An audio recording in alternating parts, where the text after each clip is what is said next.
apabila kita hendak menjalankan perniagaan di luar negara seperti Jepun, Indonesia, maka kita memerlukan satu sistem yang mana dia membantu kita untuk mengurus sesuatu syarikat, iaitu sistem maklumat.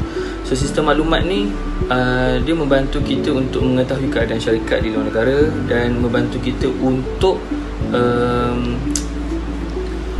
mengetahui maklumat dengan lebih tepat. Jadi penting ke sistem maklumat ni? Dia penting sebab dia pertama membantu untuk membuat keputusan, yang kedua kita mengetahui keadaan syarikat di luar, dan yang ketiga menganalisis dan visualisasi visualisasi maklumat secara virtual. So untuk analisis persekitaran antara Jepun dengan Malaysia ada 3 perbezaan yang ketara, iaitu daripada segi politik, dari segi ekonomi dan sosial. So daripada segi politik, di Malaysia apabila kita hendak menumbuhkan suatu syarikat, kita perlu berdaftar dengan SSM, iaitu Suruhanjaya Syarikat Malaysia. Manakala di Jepun pula, apabila kita seorang itu nak menumbuhkan suatu syarikat, modal minimum adalah 1,000 ataupun sejuta yen, right? Sejuta yen. Dan untuk meneterai surat berdaftar tu adalah surat yang berbayar, di mana mereka di Jepun perlu membayar sebanyak 20,000 yen bersamaan dengan RM751. Di manakala dalam aspek ekonomi pula, so di Malaysia mengamalkan ekonomi pasaran bebas, di mana adanya berlakunya import dan ekspor, right? Dan manakala di Jepun, sebagaimana yang kita tahu, Jepun adalah ketiga ekonomi terbesar di dunia selepas Amerika Syarikat dan Republik China. Jadi diorang more kepada industri berasaskan minyak, mengekspor bahan minyak. So yang ketiga, yang terakhir adalah aspek sosial. So sebagaimana yang kita tahu, di Malaysia kita ada pelbagai budaya bangsa dan agama. Jadi isu macam adat, agama, adat resam, semua tu adalah isu yang sangat sensitif bagi rakyat Malaysia. Di manakala di negara Jepun pula, daripada segi sosial, sebagaimana kita tahu, negara Jepun adalah negara yang kuat, mengamalkan disiplin dan pembersih. Jadi ada satu kata-kata di mana mereka yang tidak ikut peraturan seperti menepati masa adalah orang yang tidak berhak untuk terlibat dalam bidang perniagaan.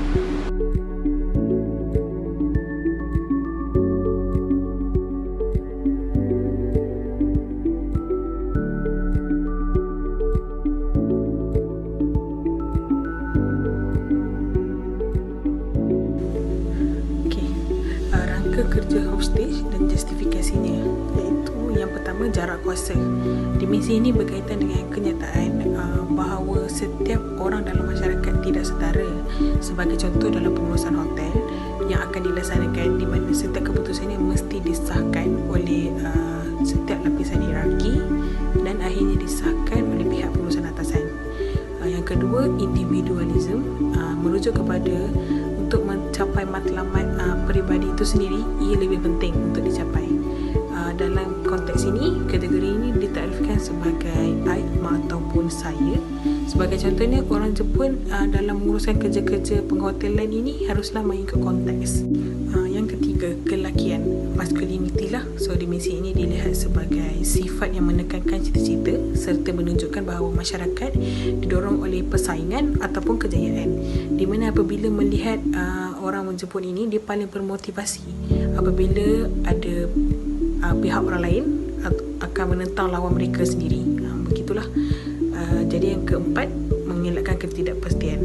Dimensi ini menunjukkan sejauh mana orang selesa dalam masyarakat yang mempunyai risiko dan ketidakpastian. Contohnya, orang Jepun akan menggunakan banyak masa dan usaha untuk dibelanjakan untuk kajian kebolehsanaan, dan sebelumnya setiap projek boleh bermula, di mana semua faktor risiko mesti dibangunkan untuk mengelakkan ketidakpastian.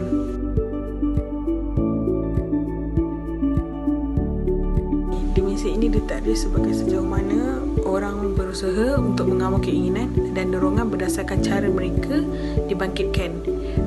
Ini bermakna orang Jepun cenderung menjadi sinis dan pesimis, di mana mereka merasakan bahawa mereka tindakan mereka dihadkanlah oleh norma-norma sosial dan merasakan mereka agak salah untuk memanjakan diri sendiri.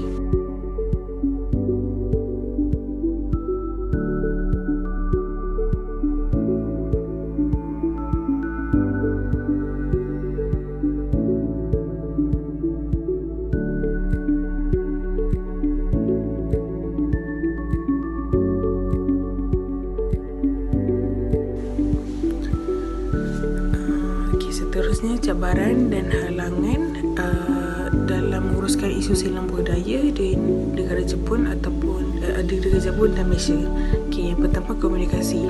Seperti kita tahu, dalam perbahasan ataupun surat menyurat mesti dalam bahasa Inggeris, tetapi orang di Jepun ni lebih memilih untuk berdiam diri kerana mereka ni kurang dalam bahasa Inggeris. Manakala pula orang Malaysia ialah dalam kehidupan seharian mereka juga dan di pejabat jugalah menggunakan bahasa Inggeris. Jadi tidak sukarlah untuk mereka untuk membuat apa-apa perbahasan dan sebagainya. Yang kedua ialah sini di tempat kerja. Orang Jepun ni dia memilih untuk kalau ada apa-apa perbincangan mestilah orang yang dari usia yang sama ataupun kedudukan yang sama. Manakala pula orang Malaysia ini dia memilih dia tidak kisah, maksudnya semua orang boleh bagi pendapat masing-masing masa-masa dalam perbincangan. Rundingan pula orang Jepun ambil masa yang lama untuk menyiapkan sesuatu kerja. Maksudnya rundingan tu mestilah dalam tempoh masa yang lama kerana mereka ni terkenal dengan untuk mengelakkan kepastian. Jadi rundingan, apa-apa rundingan mestilah sangat lama. Malaysia juga tidak jauh juga, tapi Malaysia lebih untuk tidak lamalah untuk berbincang kerana tidak mahu menyusahkan pihak organisasi satu lagi.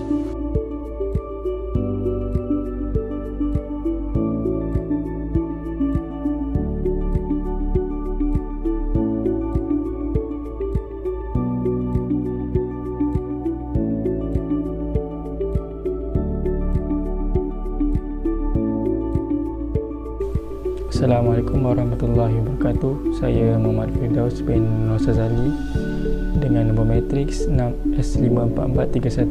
Saya dari kumpulan 7 akan menerangkan tentang keperluan dan kelayakan untuk menjadi seseorang pengurus.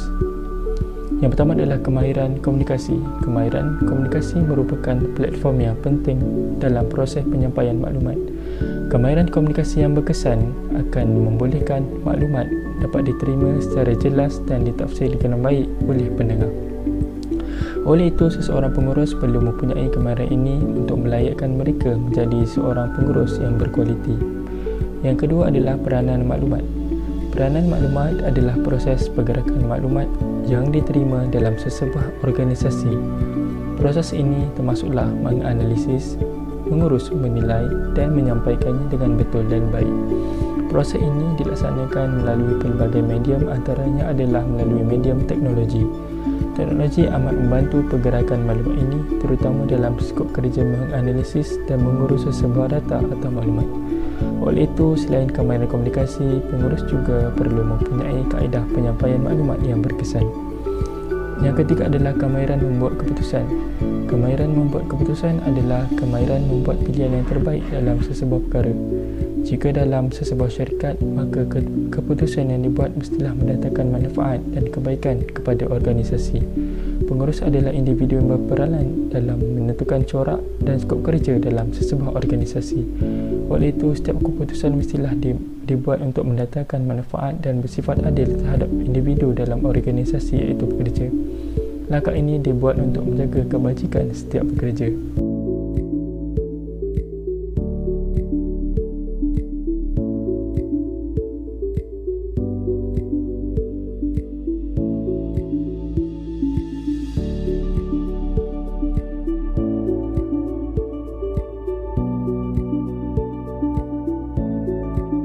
Okey, saya akan terangkan program-program insentif pengambilan kerja. Program pertama yang akan kami lakukan adalah program Minggu Budaya Malaysia Jepun. Program ini akan diadakan adalah selama 5 hari. Program ini bertujuan untuk memperkenalkan seni budaya, warisan dan kepelbagaian cara hidup di Malaysia. Antara program yang bakal kami buat adalah persembahan kebudayaan, muzik tradisional, makanan warisan dan lain-lain. Hal ini adalah untuk memberikan pekerja Jepun dapat membiasakan diri dan mengetahui tentang kebudayaan dan cara hidup di Malaysia. Aktiviti kedua yang akan kami lakukan adalah taklimat. Program ini adalah khas untuk pekerja baru. Taklimat akan diberikan kepada pekerja setiap hari sebelum waktu bekerja, iaitu cara budaya yang diamalkan oleh perhotelan kami. Hal ini akan memberi impak yang baik kepada pekerja untuk biasakan diri dan mendapatkan keselesaan yang digunakan oleh syarikat dan dapat melayani pelancong Malaysia dengan baik.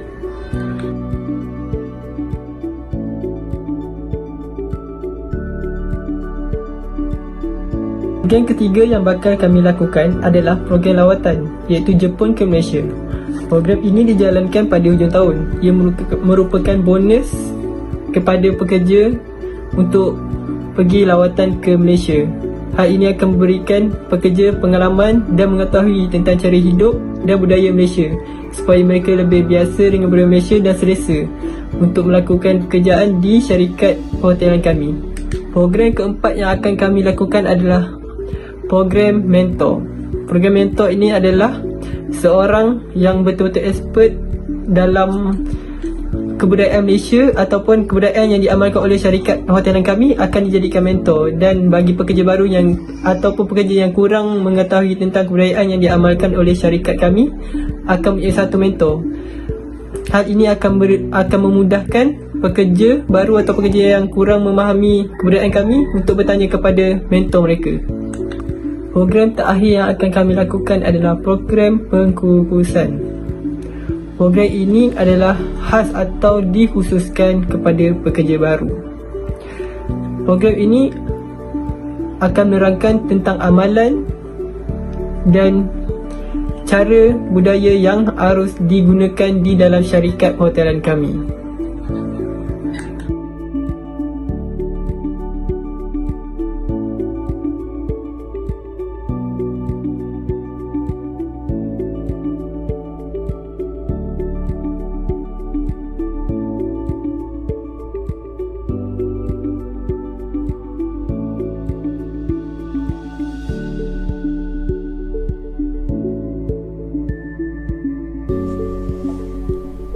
Seterusnya adalah tingkah laku dan sifat yang diperlukan oleh setiap pekerja.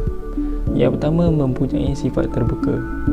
Sifat terbuka merupakan salah satu elemen yang diperlukan dalam diri seseorang pekerja untuk membolehkan mereka menerima sesuatu pembaharuan dalam sebuah organisasi. Selain itu, sifat terbuka ini membolehkan mereka untuk meningkatkan kemahiran diri dan ilmu mereka, terutama dalam proses pembelajaran, iaitu proses pembelajaran dua hal. Oleh itu, sifat terbuka ini membolehkan seseorang menjadi lebih baik dari sudut yang positif. Yang kedua, mempunyai kesedaran. Sifat ini adalah sifat berhati-hati dalam diri seseorang individu, iaitu sifat berhati-hati dalam melakukan sebuah tindakan atau membuat sebarang keputusan. Walaupun sifat ini lebih utama dalam ciri seseorang pengurus, tetapi sifat ini juga perlu ada dalam diri seseorang pekerja. Elemen ini dapat membantu pekerja untuk melakukan kerja mengikut skop kerja yang ditetapkan, dan sebarang kemusykilan perlu dirujuk kepada pihak atasan ataupun pihak yang lebih berpengalaman dalam organisasi. Oleh itu, pekerja tidak akan membuat sebarang keputusan sendiri dalam sesebuah organisasi. Yang ketiga adalah berpendapat sama. Sifat ini dikaitkan dengan sifat kerjasama dalam melakukan sesuatu pekerjaan. Ciri ini menerapkan sifat tolak ansur dalam sesebuah perkara. Lazimnya sifat ini dikaitkan dengan seseorang yang suka membantu dan tidak merengut dalam pekerjaannya. Oleh itu, sifat ini merupakan sifat yang perlu diterapkan dalam diri seseorang pekerja untuk menjadikan komuniti dalam organisasi lebih harmoni dan mesra. Yang terakhir adalah bersifat sosial. Golongan yang berada dalam kumpulan ini biasanya bersikap mesra, penuh bertenaga dan biasanya bersikap positif. Ciri ini merupakan elemen penting yang perlu wujud dalam diri seseorang pekerja kerana sifat ini amat diperlukan, terutama membabitkan kerja berkumpulan. Sifat sosial ini dapat membantu mereka menyesuaikan diri dengan rakan kerja yang lain. Oleh itu, sifat ini akan dapat membantu mereka untuk lebih selesa dan yakin dengan pekerjaan dan rakan kerja sekeliling mereka.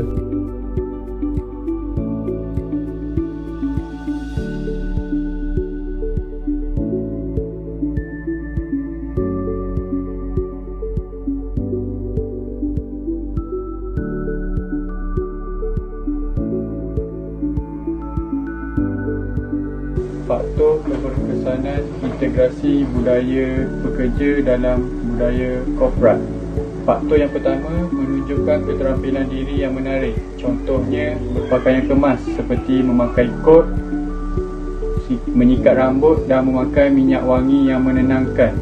Keterampilan diri yang menarik merupakan ciri yang diidamkan oleh majikan kerana membentuk imej yang mewakili syarikat atau organisasi majikan tersebut. Keterampilan diri yang menarik akan meningkatkan keyakinan diri individu dan bersikap profesional. Faktor yang kedua, berintegriti tinggi. Integriti merupakan ciri yang paling penting bukan sahaja untuk kejayaan dalam kehidupan tapi juga di tempat kerja. Pekerja berintegriti dapat menyumbang kepada produktiviti kerja yang lebih cemerlang. Faktor yang ketiga, mempunyai kemahiran komunikasi yang baik. Pekerja hendaklah pandai bergaul dan membiasakan diri dengan budaya kerja mereka. Kemahiran komunikasi yang tinggi akan membawa pekerja ke tahap yang lebih baik dan memberi manfaat kepada majikan. Kemahiran komunikasi perlu diasah bagi setiap individu kerana pelbagai faktor menyumbang kepada cara mereka berkomunikasi. Faktor yang keempat, bersikap proaktif dalam menyelesaikan masalah. Pekerja perlu bersikap proaktif dalam menyelesaikan tugasan atau masalah yang dihadapi ketika kerja. Sekiranya kita ingin berjaya, kita hendaklah berani berusaha menempuh rintangan dan berusaha lebih daripada biasa supaya menghasilkan keputusan yang luar biasa. Faktor yang kelima menunjukkan kemahiran pengurusan yang tinggi, di mana kemahiran menguruskan tugasan dan perkara-perkara lain berkaitan pekerjaan adalah penting supaya majikan tidak perlu menjana tenaga dan masa untuk melatih pekerja dalam perkara tersebut. Pekerja yang pandai mengurus masa dan diri pasti dapat menarik perhatian majikan untuk menawarkan pekerjaan secara tetap dan seterusnya memberi perkembangan kerjaya yang baik.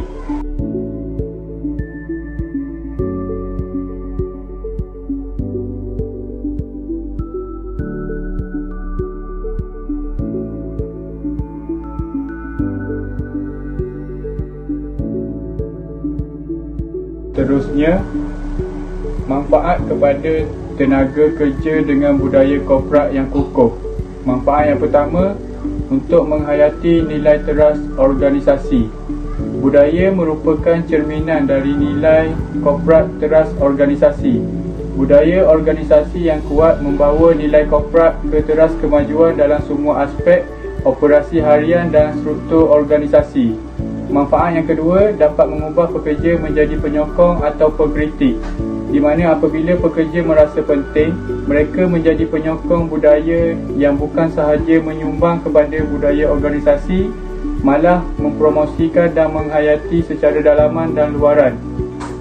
Sekiranya budaya ini tidak dilakukan, mereka akan menjadi pengkritik dan organisasi mungkin mendapat kritikan. Manfaat yang ketiga, membantu menjaga orang terbaik dalam organisasi. Ini kerana budaya tempat kerja membantu meningkatkan pelibatan, memberikan pengalaman pekerja yang unik dan membuat semua pekerja lebih berhubung. Untuk menarik pekerja yang berprestasi tinggi adalah dengan cara mempelajari budaya yang sesuai. Manfaat yang keempat, dapat mengubah syarikat menjadi satu pasukan, iaitu menyatukan pekerja di syarikat dan memastikan mereka selaras atau sama semuanya. Dengan budaya membuat kerja dalam berpasukan akan memudahkan kerja yang dibuat, membimbing membuat keputusan dan meningkatkan keseluruhan aliran kerja. Manfaat yang kelima, dapat mempengaruhi prestasi dan kesejahteraan pekerja. Strategi kesejahteraan pekerja berpotensi membawa manfaat besar bagi pekerja dan majikan. Kajian menunjukkan budaya organisasi memberi kesan langsung terhadap prestasi dan kesejahteraan pekerja dalam organisasi. Sekian, itu saja daripada saya. Sekian, terima kasih.